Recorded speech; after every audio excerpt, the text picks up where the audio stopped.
Nina, huele l'arena i cos de vidre, feta de pors i manies. Avui tot torna a començar.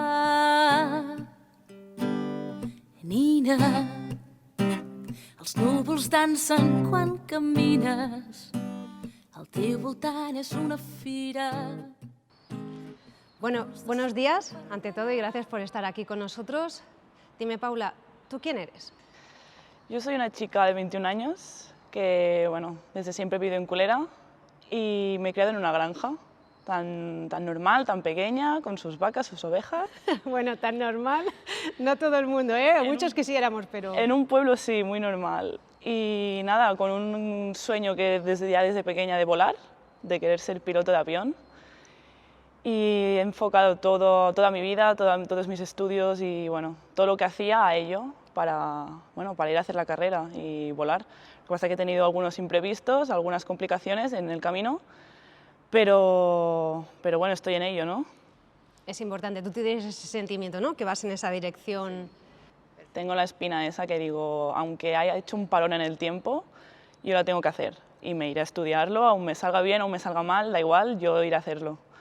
O sea, que lo que me estás transmitiendo es una personalidad muy fuerte, muy potente, ¿no? Porque estás reconociendo que aunque a veces hay vaivenes, que tú te mantienes firme en tus sueños, Sí, ¿no? sí, lo tengo clarísimo. Bueno, ya desde pequeña que estoy apasionada a la aviación y me tengo que dedicar a ello sí o sí, al menos intentarlo. Sí, sí. ¿Qué crees que pasa por la mente de un adolescente para que utilice la comida como un demonio contra sí mismo? Esa es una pregunta que me he estado haciendo durante mucho tiempo, de qué me pasaba a mí por la cabeza por decir, dejo de comer. Y es que no tiene una respuesta exacta. Es como de repente tu cabeza hace un clic y dice, tengo que hacer algo para llenar ese vacío que tengo dentro, amistades, familia, estudios, la vida en general, ¿no? No entiendes nada, no sabes dónde meterte y dices, algo tengo que hacer. Y de un día para otro es como que dices, tu cuerpo, y dices, tengo que adelgazar. Y para adelgazar lo primero que va es la comida. Y bueno, empiezas haciendo muchas tonterías, pero que realmente para mí lo que primero pasa por la cabeza es, tengo que llenar algo, con algo tengo que llenar este vacío, ¿no? Y es que no tiene una respuesta exacta de decir, me pasó eso por la cabeza, sino que, bueno, son muchas cosas, muchos miedos, muchas inseguridades, que al final, bueno, pues eso, las tienes que llenar con algo. Y pues ahí, en mi caso, lo llené con la comida, dejando de comer. Esos miedos, esas inseguridades, ¿tú crees que te aparecen en un momento concreto de tu vida o que puede ser que porque seas una persona más sensible ya desde pequeño seas así? Yo creo que sí que tiene una parte que viene predispuesta en tu genética, porque hay gente, bueno, que es más sensible a diferentes aspectos de la vida o diferentes dificultades. Yo en mi caso siempre me he criado con mucha seguridad en mi casa, siempre me han criado así, pero aún así lo pasé muy mal en la escuela, sufrí bullying en el cole y a mí eso me hizo, bueno, fue como un parón en mi vida, fue como separarme de mí misma, fue como veo a Paula aquí y yo estoy aquí y eso fue complicado para mí porque no entendía nada y de repente fui al instituto y fue como, tienes amigos, ¿qué pasa aquí? ¿Por qué no tenías y ahora sí que tienes, no? Y al final es como, es que no sé, como que, ¿qué te está pasando? ¿No? Que te preguntas, ¿qué te está pasando? Que no te querían, ahora te quieren, ¿cómo funciona? ¿No? Y lo llenas con algo. O sea, es curioso porque me explicas que, y además lo transmites, que eres una persona fuerte y con predeterminación, pero que eso no quita que puedas pasar procesos en los que no sepas cómo encajar las cosas, ¿no? Y cómo adaptarte un poco a los cambios o entender cómo funcionan las relaciones con las amistades, familiares. Es decir, que te pueden ocurrir las dos cosas a la vez, ¿no? Que seas seguro, pero a la misma vez tengas esas inseguridades, ¿no? Totalmente, totalmente. O sea, es como que tú ves que en el mundo hay muchos problemas, muchas dificultades, pero hasta que no te pasan a ti, no te das cuenta que es... Tú te puedes creer la persona más fuerte del mundo, la persona que siempre tira para adelante y que no tiene ningún problema con nada, pero al final te pasan cosas y esas cosas, bueno, o las canalizas bien o las canalizas mal. Y en el caso de la adolescencia, para mí fue como un punto de inflexión muy grande, de no saber gestionarlo, de convertirme en mujer y no saber cómo. Y todos esos cambios me fueron reprimiendo, reprimiendo, reprimiendo y al final pues acabas metido en un pozo. Pero sí, sí, puedes vivir de las dos cosas. Paula, dicen que la adversidad te hace ser más fuerte. ¿Tú qué puedes agradecer a esta experiencia con la anorexia nerviosa restrictiva? Yo puedo agradecer toda la ayuda y el soporte que he recibido de gente que no me pensaba que estaría en mi vida. He encontrado médicos, profesionales de la salud mental, amigos, familiares que no pensaba nunca que eso fuera posible, ¿no? Hacer un paso hacia adelante con esa gente. Y para mí ha sido, yo a esta enfermedad lo que le agradezco es el hecho de poderme conocer a mí misma, porque llega un punto en mi vida que no sé ni quién soy, no sé qué estoy haciendo, no sé por qué lo estoy haciendo, ni solo sé cómo me llamo prácticamente.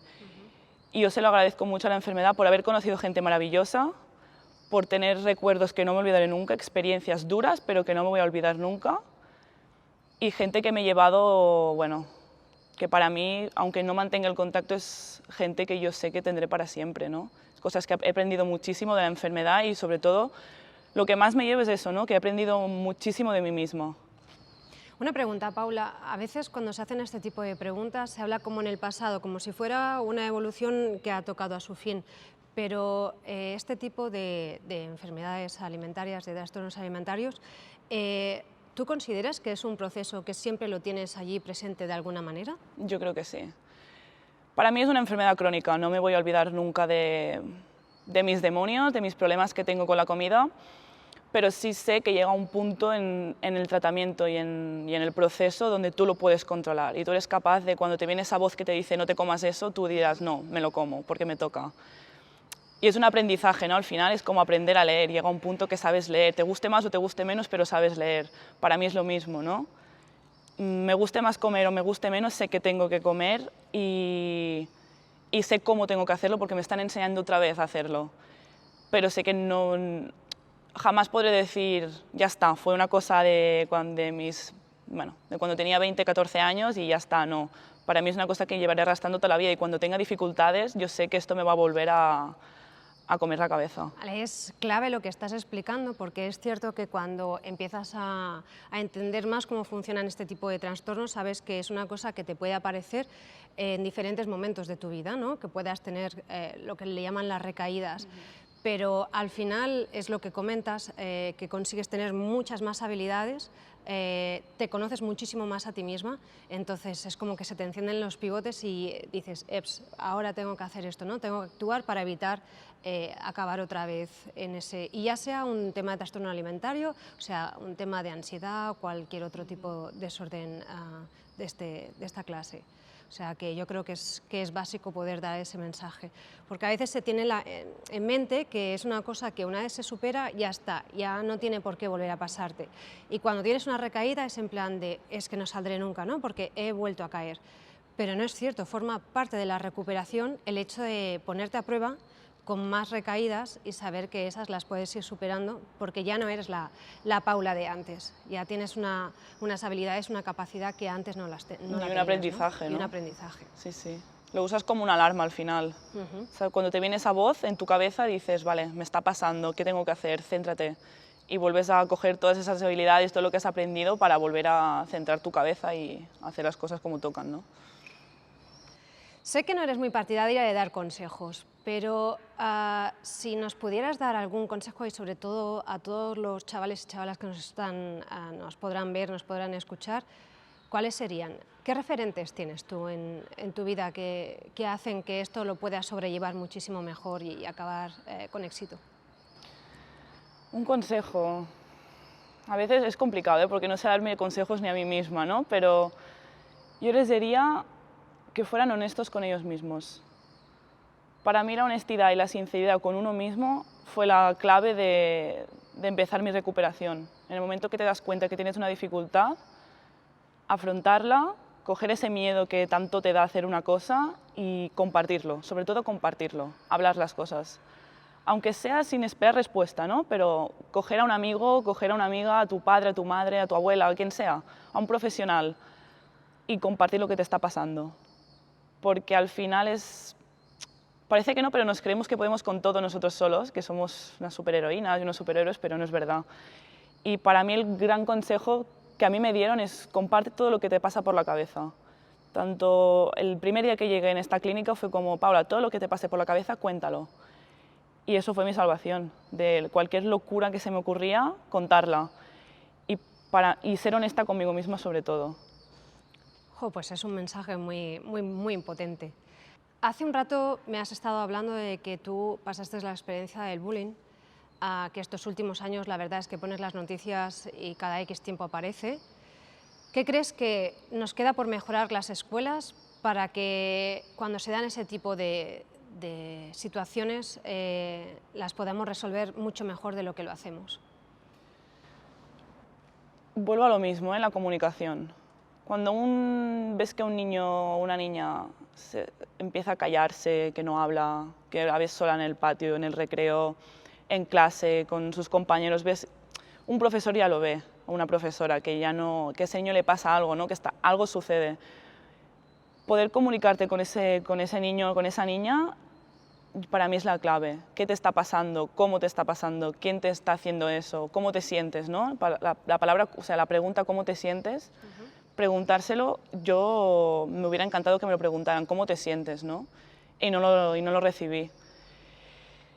Y para mí es eso, la comunicación, escuchar, por muy pequeña que sea, escuchar lo que le está pasando porque es importante y actuar frente a ello, porque es muy doloroso. Es vital y yo creo que no solo, o sea, es muy importante lo que comentas tú, el tema de la comunicación, que al final es básico en cualquier relación, pero el hecho de que después esa persona, ese adulto, pueda coordinarse con el resto de adultos y hacer un trabajo en común, ¿no? con ese alumno, que yo creo que es una de las cosas que más nos faltan en general en todas las escuelas, sean del color que sean, sean religiosas, sean ateas, sean privadas, públicas. Al final yo creo que hay una carencia ahí, que es la falta de una coordinación entre todos, y que esas escuelas puedan tener una buena comunicación y una buena colaboración con especialistas que entre todos, juntamente con la familia, permitan al niño conseguir tener habilidades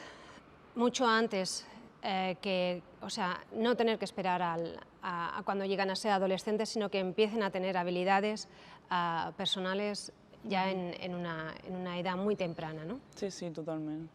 Antes de que nos empezaran a grabar, me explicabas que tienes focalizado el hecho de ser enfermera, conseguir ser enfermera. Explícame por qué. ¿Por qué? Porque la vocación de ayudar a los demás la he llevado siempre conmigo, aunque quisiera ser piloto de avión. Pero la adrenalina esta de poder ir, en mi caso, lo que me gustaría es ir en una ambulancia como enfermera o en un helicóptero como enfermera, esa adrenalina de accidentes, rescates, bueno, todo lo que venga, ¿no? Pues esa adrenalina a mí es lo que me mueve, esas ganas de hacer cosas, no sé, esa potencia, ¿no? de sentirte que estás viva, de hacer cosas, de ayudar a los demás. Para mí eso es un chute de adrenalina brutal. Bueno, te tengo que decir que una de las cosas que más me apasionan de ti cuando te conocí es esa energía y esa adrenalina, porque te sale por todos los poros del cuerpo, y la verdad es que para la edad que tienes es una persona súper adulta y con unas cosas, aunque tengas tus dudas como las tenemos todos, tienes las cosas muy claras, y el hecho de que tengas esa gran empatía y esa parte social tan desarrollada es fantástico, porque al final en la sociedad necesitamos gente como tú, ¿no? Paula, quiero darte las gracias porque sé que no es fácil cuando estás en el proceso pues, poder comunicarlo, no diría a los cuatro vientos, pero sí en una entrevista, que no es lo habitual. Por eso te lo agradezco muchísimo, el esfuerzo, y agradecerte porque tu ejemplo estoy segurísima que va a llegar a muchísimos adolescentes y que les puedes servir como referente. O sea que, de nuevo, muchísimas gracias. Gracias a ti por invitarme. És que dins del teu pit hi torna el delit. Fan alets de festa i l'orquestra tarareja una cançó que l'omplen de sons. Pau, ¿quién eres? Bueno, yo soy psicólogo, ¿sí? Argentino, que vine con toda la ilusión porque buscaba un lugar donde podría estar tranquilo, ¿no? En Argentina la tranquilidad es muy difícil. Y vine aquí con toda la ilusión de poder formar lo que había aprendido en Argentina, un centro de día de anorexia y bulimia. Y bueno, lo he formado. ¿Y quién más? Pues soy una persona que será padre por primera vez en noviembre. Así de, fíjate. Enhorabuena. Seré padre en noviembre, que estoy muy contento y muy ilusionado. Entonces viviré desde el otro lado el ser padre, ¿no? Tanto educar a padres como criar a los hijos, ahora me tocará estar a mí del otro lado. Pues eso, más que todo, te diría. Bueno, supongo que también te ayudará a hacer mejor el trabajo, porque ves una perspectiva que muchas veces no cuesta de entender. Exactamente. Te lo digo como madre. Seguramente. De acuerdo. Seguramente. Explícanos un poco cuál es vuestra función aquí, qué es lo que hacéis con la gente joven, con los adolescentes. Vale, mira, nosotros tenemos una unidad de anorexia y bulimia, ¿sí? Entonces, ¿cómo funciona esto? La pregunta es, ¿quién llama? ¿Llama a la persona enferma? ¿Llama al padre? Normalmente llama los padres. Es muy raro que la persona enferma llame. A veces sucede, ¿sí? A veces sucede, y cuando llama una persona enferma de anorexia y bulimia, uno piensa, uy, qué mal está esta chica, digo chica porque la mayoría son mujeres, para llamar por su cuenta. Normalmente son padres que llaman desesperados porque la niña no come, porque la niña bajó mucho de peso, porque creen que vomita. ¿Qué es lo primero que hacemos? Darles una entrevista diagnóstica. Hacemos una entrevista con la chica o chico y el padre o madre. Por más que sea mayor de edad, siempre incluimos a los padres en el tratamiento. Es vital. Siempre, sí, fundamental. Yo no podría hacer nada sin padres. Sin el padre o sin el marido, iría perdido, sinceramente. Entonces hacemos la entrevista. Aparte, ¿por qué con los padres la entrevista? Porque la anorexia y la bulimia es una adicción más. ¿Qué le pasa al adicto? Suele mentir mucho, ¿sí o no? Con la anorexia y la bulimia pasa lo mismo. La persona te miente y te engaña mucho. No, que no es para tanto, no, que yo ya lo controlo, no, que fue una vez, no, que no pasa nada, no. Entonces, haces la entrevista con los padres o con el marido, porque la información que no te da la chica te la da el padre. Haces una entrevista diagnóstica y a partir de ahí les explicas un poco lo que has visto y el modelo de tratamiento a seguir. El modelo de tratamiento principal es el hospital de día. Hacemos muchas veces consulta externa, ¿sí? Porque hay chicas que se salen en consulta externa, pero la mayoría también en hospital de día.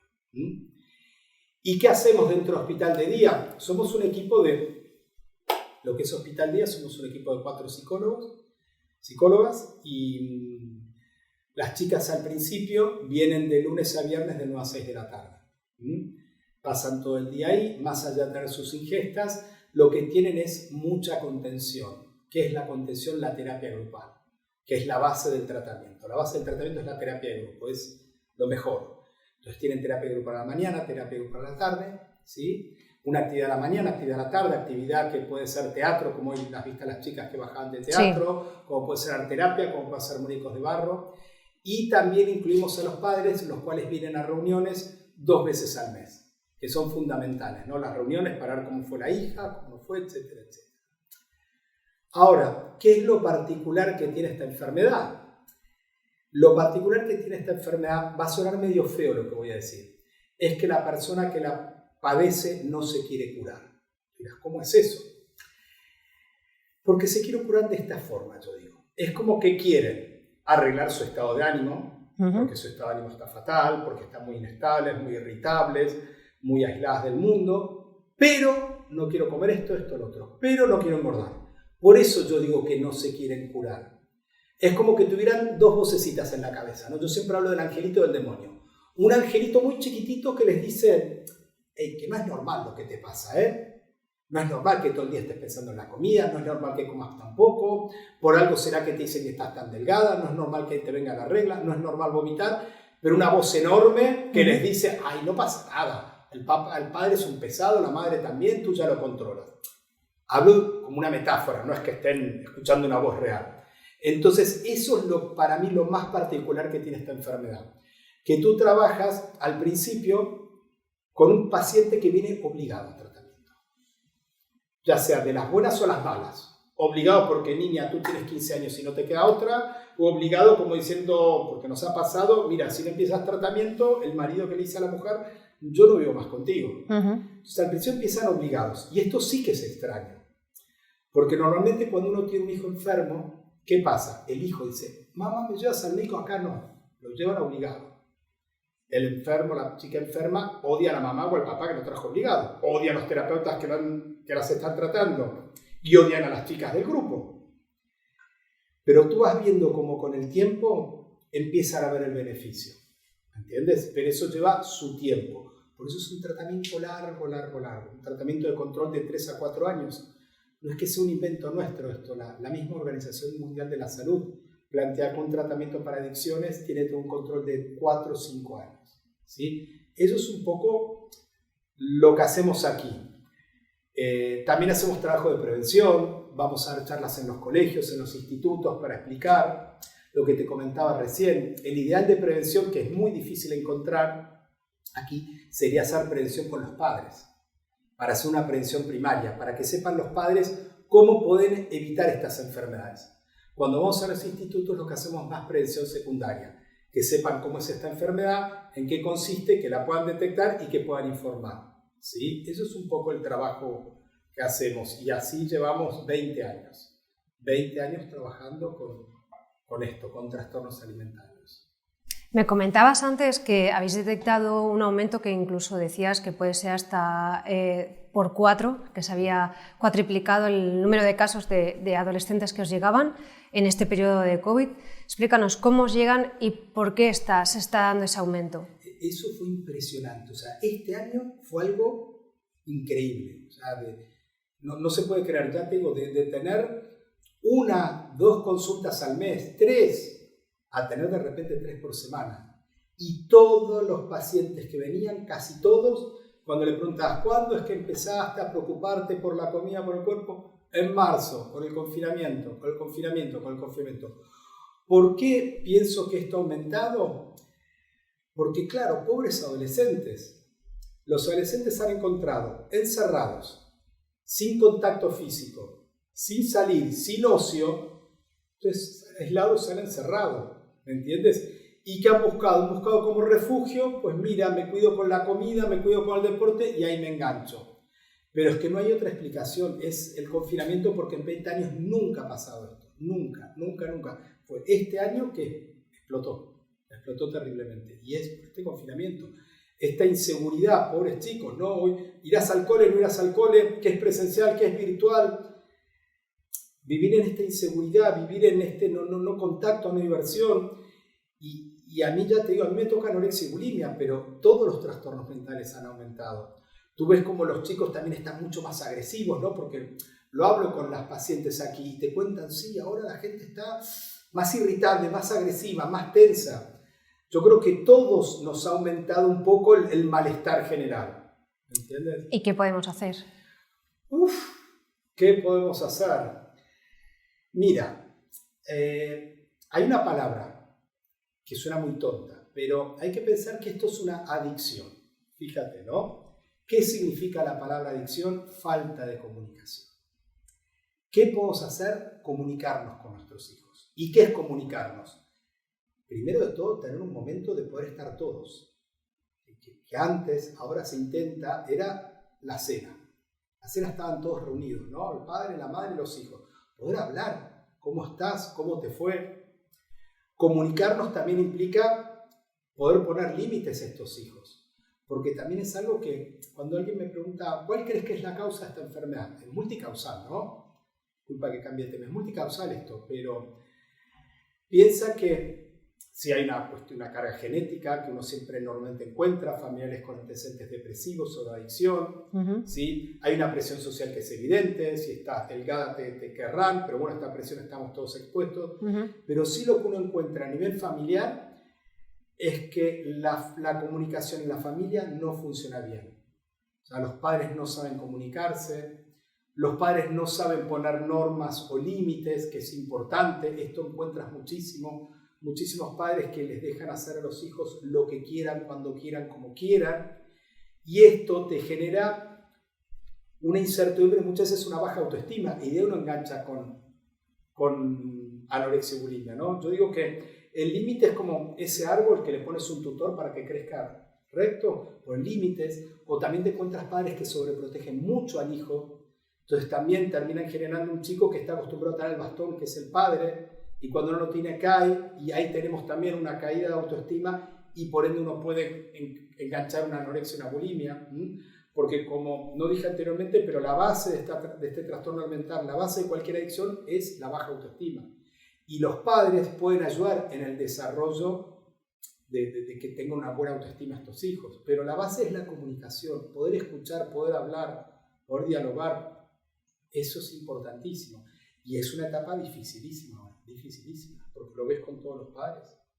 Es curioso, esta mañana cuando estábamos entrevistando a Paula, bueno, es una muestra de que estáis haciendo muy buen trabajo porque una de sus palabras clave ha sido la comunicación.